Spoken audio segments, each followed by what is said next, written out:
রাজধানীর বাইরেও চোখ রাঙাচ্ছে করোনা। রাজশাহীতে 15 দিনে আক্রান্ত 30। ডেঙ্গুর হটস্পট বরগুনায় চিকিৎসক সংকট।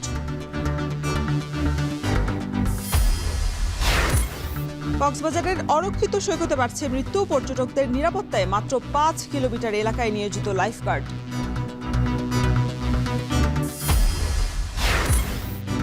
এবং ময়মনসিংহে ট্যানারি না থাকায় লবণজাত চামড়ার ভাগ্য নিয়ে শঙ্কা। কিশোরগঞ্জে চামড়ার হাটে মিলছে না পর্যাপ্ত দাম।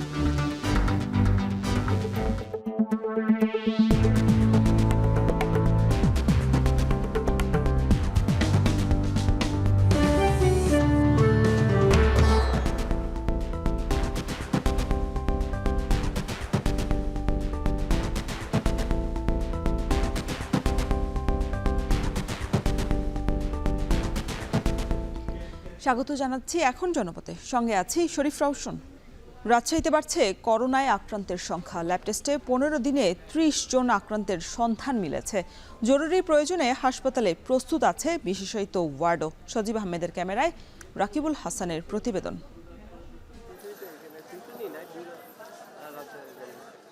2020 সালের পরেও কোভিডের পরীক্ষা অব্যাহত রেখেছিল রাজশাহী মেডিকেল কলেজ। করোনার উপসর্গ থাকলেই এখানে আরটিপিসিআর ল্যাবে চলছিল পরীক্ষা নিরীক্ষা। তাতে করোনা আক্রান্ত রোগী পাওয়া না গেলেও গেল 27 মে 5টি নমুনা পরীক্ষায় আক্রান্তের সংখ্যা মিলে 1টি। এরপর থেকে এ পর্যন্ত একদিনে সর্বনিম্ন 4টি ও সর্বোচ্চ 25টি নমুনা পরীক্ষা হয়েছে ল্যাবে। তাতে গেল 15 দিনে আক্রান্ত পাওয়া গেছে 30 জন। আশা করি রাজশাহী মেডিকেল কলেজ কিটের স্বল্পতায় ভুগবে না, যদি না খুব বেশি মহামারী না হয়। খুব আগের মতো যে প্রতিদিনই 400-500 করতে হলে সেক্ষেত্রে আমরা পারবো না। দেশে পাওয়া করোনার নতুন সাবভেরিয়েন্ট নিয়ে এখনই ভীতিকর অবস্থার সৃষ্টি হয়নি। তবে ভারতের কিছু ভেরিয়েন্ট নিয়ে আছে দুশ্চিন্তা। একই সাথে স্বাস্থ্যবিধি মেনে চলার যে বিষয়গুলো, সার্বক্ষণিক বাইরে বের হলে পরে মাস্ক পরিধান করা, একটু নিরাপদ দূরত্ব বজায় রাখা অপর থেকে, বারবার হাত ধোয়া, সর্দি জ্বর কাশি শ্বাসকষ্টজনিত উপসর্গ দেখা দিলে চিকিৎসকের শরণাপন্ন হওয়া, এই বিষয়গুলোকে আসলে আরও বেশি গুরুত্ব দেওয়ার সময় এসেছে। রাজশাহী মেডিকেল কলেজে প্রতিদিন করোনার পরীক্ষা হচ্ছে 5 থেকে 10 জনের। রাকিবুল হাসান, এখন রাজশাহী। দেশে আবারও বেড়েছে ডেঙ্গুর প্রকোপ। বরগুনায় এখন পর্যন্ত ডেঙ্গুতে আক্রান্তের সংখ্যা 1,500-এর বেশি। নিয়ে বিস্তারিত জানাতে আমাদের সাথে সদর হাসপাতাল থেকে যুক্ত হচ্ছেন সহকর্মী জিয়াদ মাহমুদ। জিয়াদ, জানাবেন গত 24 ঘন্টায় নতুন কতজন রোগী ভর্তি হয়েছে, আর হাসপাতালে যারা ডেঙ্গু আক্রান্ত হয়ে আসছেন তাদের সেবা পেতে কোনো ভোগান্তি পোহাতে হচ্ছে কিনা?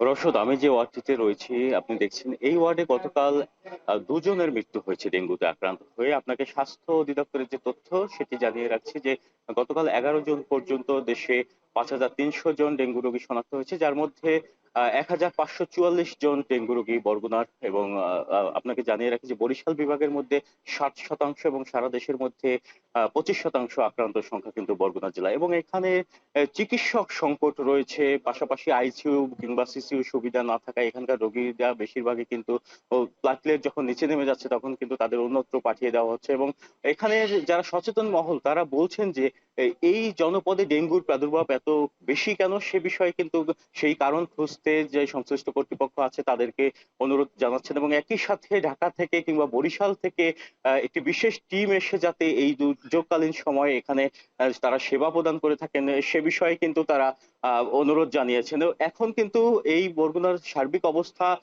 চরম সংকটের মুখে। এখানে ডেঙ্গু বিপর্যয় এতটাই প্রকট হচ্ছে, যদি এখনই ব্যবস্থা না নেওয়া হয় তাহলে হাসপাতাল কর্তৃপক্ষ যারা আছে তাদের নিয়ন্ত্রণের বাইরে চলে যাবে ডেঙ্গুর সার্বিক অবস্থা। তো এই ছিল বরগুনা সদর হাসপাতাল থেকে আমার কাছে সবশেষ তথ্য। রওশন।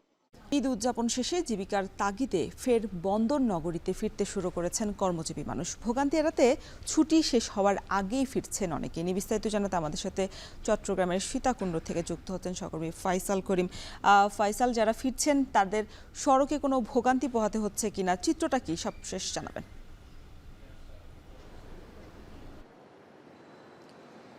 রওশন, আমরা যেটি জেনেছি যে গতকাল রাত থেকে মূলত ঘরে ফেরা মানুষ যারা বাড়িতে গিয়েছিলেন তারা কর্মস্থলে ফিরছেন, বিশেষ করে গতকাল রাত থেকে চাপটা বেশি দেখা যাচ্ছে, যেই সব যানবাহনে করে তারা ফিরছেন সেসব যানবাহনের যারা পরিবহন সংশ্লিষ্ট আছেন তারা জানাচ্ছেন যে আসলে চট্টগ্রামের ভেতরে অনেক বেশি যান প্রবেশ করছে, তবে চট্টগ্রাম থেকে ছেড়ে যাওয়া যানের সংখ্যা কম। এক্ষেত্রে যে সব যান চট্টগ্রাম ছেড়ে যাচ্ছে সেগুলোতে সবগুলো আসন পূরণ হচ্ছে না, অর্ধেক যাত্রী নিয়ে তাদের চট্টগ্রাম ছাড়তে হচ্ছে। আর যেগুলো চট্টগ্রামে আসছে সেগুলো কিন্তু পুরোপুরি যাত্রীতে ভর্তি হয়ে আসছে এবং আসন কিন্তু কোনোটা খালি থাকছে না, অর্থাৎ সবাই কিন্তু ধীরে ধীরে ফিরছেন এবং অনেকে আগেভাগে ফিরে যাচ্ছেন। যেহেতু মহাসড়কে দুর্ভোগ থাকে, যানজট থাকে, সেটি এড়িয়ে যাওয়ার জন্য তারা আগেভাগেই চট্টগ্রামে প্রবেশ করছেন। এবং আমরা চট্টগ্রামের মুখে যে সিটি গেট আছে সেই এলাকায় আছি, এখানে কিন্তু আমরা দেখছি সকাল থেকে চট্টগ্রাম ছেড়ে যাওয়া যানের সংখ্যা বেশি, যদিও বেলা 12টার পর থেকে চট্টগ্রামের ভেতরে অনেক বেশি যান প্রবেশ করবে বলে জানিয়েছে যারা ট্রাফিক পুলিশ আছেন এবং যারা কাউন্টারের কর্মী আছেন। তারা বলেছেন যে মূলত চট্টগ্রামে যে সকল বাস সকাল 6টা থেকে বিভিন্ন জেলায় বা 7টা থেকে বিভিন্ন জেলা থেকে যেসব বাস ছেড়ে আসে চট্টগ্রামের উদ্দেশ্যে, সেগুলো ঢুকতে ঢুকতে বেলা 11টা বা 12টা বেজে যায়, যে কারণে চাপটা তখন থেকে শুরু হবে। এবং আজকে যেহেতু বৃহস্পতিবার, সেহেতু চাপটা আরও বেশি বাড়বে বলে তারা ধারণা করছেন। এবং আমরা দেখছি যে নগরীর যে প্রবেশপথ বা সিটি গেট এলাকা, সেখানে কিন্তু সেনাবাহিনীর টহল আছে, চেকপোস্ট আছে, পুলিশেরও চেকপোস্ট আছে এবং নগরী থেকে যেসব যান বেরিয়ে যাচ্ছে সেগুলোতে তারা তল্লাশি করে কিন্তু এখান থেকে তারা যানগুলো পাঠিয়ে দিচ্ছেন। এবং আমরা যেটি দেখেছি যে চট্টগ্রামের যারা যাত্রী আছেন এই রুটে, তারা বলছেন যে তাদের যাত্রাটা নির্বিঘ্ন হচ্ছে এবং আমরা মহাসড়কে কোনো যানজট এখনও দেখিনি এবং যাত্রীদের কাছ থেকে বাড়তি টিকিট দাম নেওয়ার কোনো অভিযোগ আমরা কিন্তু পাইনি এখনো। তবে দক্ষিণ চট্টগ্রামের যেই রুট আছে, অর্থাৎ চট্টগ্রাম কক্সবাজার মহাসড়ক, সেই রুটে যে সকল যান চলাচল করে সেগুলোর ক্ষেত্রে আমরা দেখেছি যে আসলে যানবাহনের ক্ষেত্রে বাড়তি ভাড়া নেওয়ার এক ধরনের অভিযোগ পাওয়া যাচ্ছে। তো সেক্ষেত্রে যাত্রীরা দাবি জানিয়েছেন যে সেখানে যাতে যে তল্লাশি বা পুলিশি যে তৎপরতা কিংবা যারা সংশ্লিষ্ট আছেন বিআরটি এর, তারা যাতে এই সময়টাতে আসলে সেখানে এক ধরনের তদারকি করেন বা বিষয়টি যাতে নজরে আনেন। রোশন। 120 কিলোমিটারের সমুদ্র সৈকতের 115 কিলোমিটারই পর্যটকদের জন্য অরক্ষিত। মাত্র 5 কিলোমিটার এলাকার জন্য কাজ করে লাইফগার্ড। সাগরের নিচে থাকা গুপ্ত খাল, প্রবল স্রোত আর সীমিত উদ্ধার তৎপরতায় সমুদ্রে স্নান করতে গিয়ে ঘটছে প্রাণহানি। ঈদের ছুটিতে সমুদ্র সৈকতে 6 জনের মৃত্যুর ঘটনায় আবারও সামনে আসছে সৈকতের চরমেই অব্যবস্থাপনার চিত্র।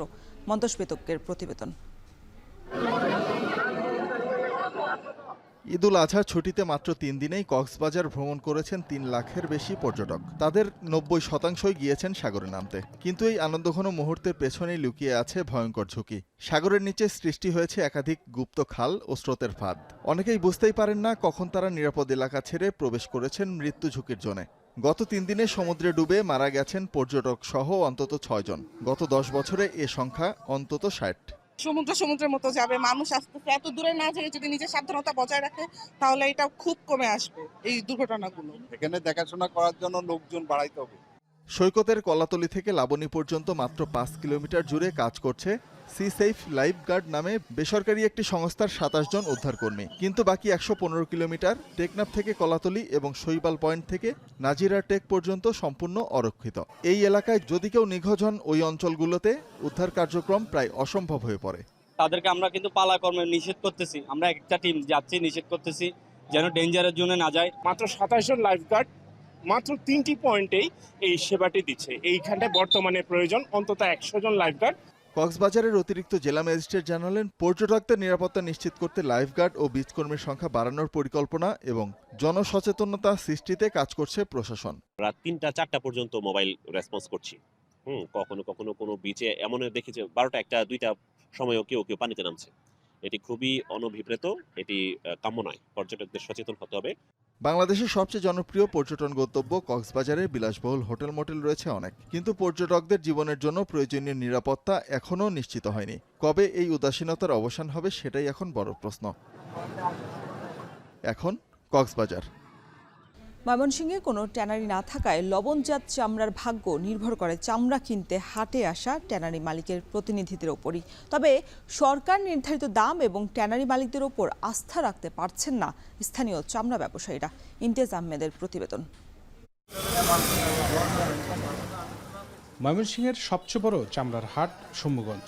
ঈদের দিন সকাল থেকে গড়ে 500 থেকে 600 টাকা দরে মৌসুমি ফরিয়াদের কাছ থেকে চামড়া কিনেছেন আড়তদাররা। তবে সন্ধ্যার পর কাঁচা চামড়ার বাজার নামে 200 থেকে 300 ঘরে, আর তখনই কপাল পুড়ে মৌসুমি ফরিয়াদের। এদিকে হাটের এমন দুরবস্থার মধ্যে যারা চামড়া লবণজাত করছেন তাদের অবস্থা আরও শোচনীয়। শ্রমিক সংকটে শুরুতে যে চামড়া কিনেছেন সেগুলোতে লবণ দিতেই হিমশিম অবস্থা। ট্যানারি আমাদেরকে একটা মূল্য দেয়, ন্যায্য মূল্য দেয়, তাহলে আমরা দুইটা ডাল ভাত খেতে পারবো। সরকার যে রেট দিচ্ছে এই রেটে কোম্পানিরা নেয় না। কাঁচা চামড়া রেট দিয়েছে 1150 টাকা, আমরা লবণ যাচ্ছে আমরা 1100 টাকা বিক্রি করতে পারি না। এদিকে মাদ্রাসা ও এতিমখানাগুলোতে চামড়া লবণজাত করতে সরকারি সহায়তার অংশ হিসেবে 120 টন লবণ বিভিন্ন উপজেলায় পাঠিয়েছে জেলা প্রশাসন।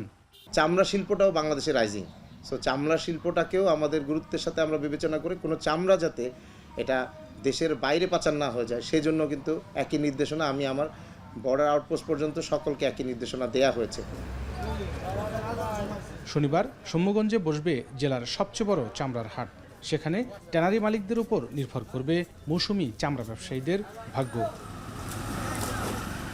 ইমতিয়াজ আহমেদ, এখন, ময়মনসিংহ। কিশোরগঞ্জে বসেছে জেলার সবচেয়ে বড় চামড়ার হাট। তবে হাটে সরকার নির্ধারিত দাম মিলছে না বলছেন ব্যাপারীরা। এই বিষয়ে বিস্তারিত জানতে চাই, সেখান থেকে মোরগ মহল চামড়ার হাট থেকে যুক্ত হচ্ছেন সহকর্মী মশিউর কায়েস। মশিউর, এই যে ব্যাপারীদের অভিযোগ যে সরকার যে বেঁধে দিয়েছে দাম, সেই দামে মিলছে না চামড়ার দাম, সেই ক্ষেত্রে আসলে কি কারণ জানাবেন এবং সেই সঙ্গে কর্তৃপক্ষের নজরদারি কেমন দেখেছেন?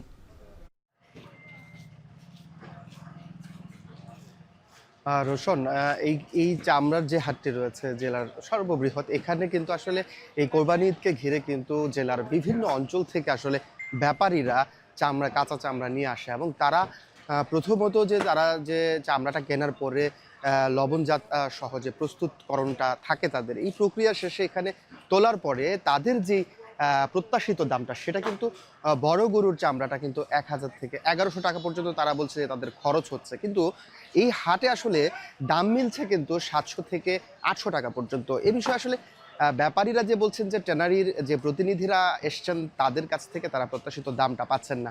ট্যানারির প্রতিনিধিদের সঙ্গে কথা হয়েছে, তারা যে বিষয়টি বলছে যে এখান থেকে তারা যদিও সরকার নির্ধারিত একটা মূল্য ছিল, কিন্তু সেই মূল্যে আসলে তারা যদি ক্রয় করে কিন্তু তারা কিন্তু সেই মূল্যে কিন্তু আসলে তারা পরবর্তী তাদের যে প্রক্রিয়াকরণ রয়েছে শেষে কিন্তু তারা মূল্য পাবেন না। এবং তারা বলছে মূলত যে এখানে ট্যানারির প্রতিনিধিরা যারা বলছে যে তারা যদি এখান থেকে কম মূল্যে যদি ব্যাপারীরা প্রথমেই কিন্তু সেক্ষেত্রে কিন্তু তারাও পুষে যেত, তাদের দামটা সঠিক দামটা কিন্তু তারাও পেত।